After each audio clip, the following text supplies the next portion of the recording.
Jatend migao mar od bura ma Afrika ma Ugwe Beatrice Askul onyiso dwaro mar Kenya ma chogo chike mabiro keto mayot ohala e tong' mar Kenya gi pinje ma libamba.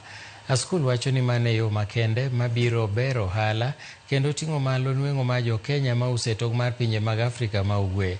Nolero ni okang' ma kamano geto jiwo rowere kod mine ma jo ohala. Nolosi Sach Yawa Yanga romo mar 11 mane loso e wi ohala mag kothe e Afrika.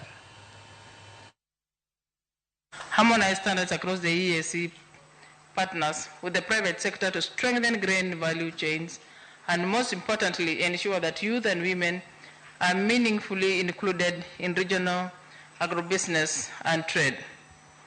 I therefore call upon all regional economic communities to fast-track harmonization of trade policies and strengthen our trade corridors. We have agreed on the need to reduce barriers to trade across the borders, to invest in resilient grain value chains that can withstand climate shocks and global disruptions, but to also embrace innovation, digitalization, and predictive analytics for market intelligence, and to empower our farmers, especially women and youth, who are the custodians of Africa.